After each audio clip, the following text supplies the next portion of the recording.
How's it going, everybody? We just wrapped up our annual high school and middle school summer camp called Camp Kako a few days ago. This was actually my last one as a student, so being able to reflect back on when we first started it back in 2022, all the way until now, I praise God for the amount of spiritual growth that I've seen not only in my life, but as well as in the lives of others. I think the biggest takeaway, though, for me this year is learning to remain in the presence of God. Aside from camps, I've been blessed to be able to speak at multiple different churches, attend conferences and worship nights. And whenever we would enter into worship, I was always overcome with emotion and this sense of refreshing peace and freedom, and it made me feel good inside.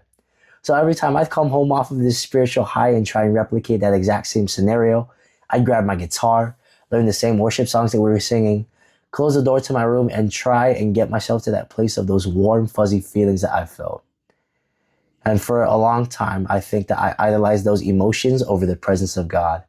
And I wrestled with this thought throughout the week, and it brought me to John chapter 4, verses 23 to 24, where it says this. Yet a time is coming and has now come when the true worshipers will worship the Father in the Spirit and in truth. For they are the kind of worshipers the Father seeks.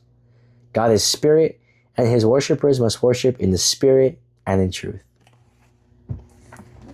For context, Jesus is talking with a Samaritan woman, and back then, Jews and Samaritans were like water and oil. They did not mix under any circumstances. There were a lot of social, racial, and cultural divides between the two ethnic groups. So the fact that Jesus, a Jewish man, was even talking to a Samaritan woman broke like every single social norm back then. The Samaritan woman asked Jesus where the proper place of worship would be, and Jesus responds by saying that the true worshipers will worship in spirit and in truth. So what does that mean?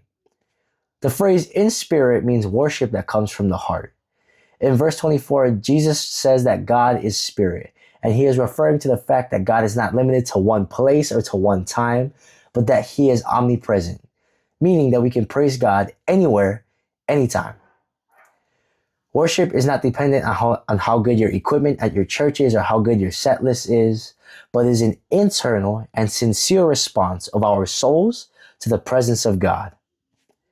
God doesn't care about all of the external factors and all of the flashy lights or equipment, but he cares about the internal posture of our hearts.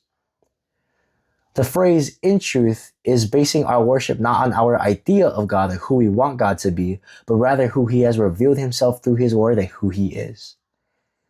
Authentic worship should be genuine, yes, but it should also be based on the fact of God's character and our dependence and our need for him.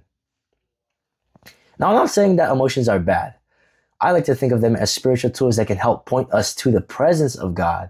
However, those emotions should never take the place of God. So if I could encourage you guys all with one thing today, it would be that we move past our emotions and all of the external factors that we think that God cares about, but rather that we worship God in spirit with genuine hearts that truly desire to know him more, and in truth, based on who he says he is.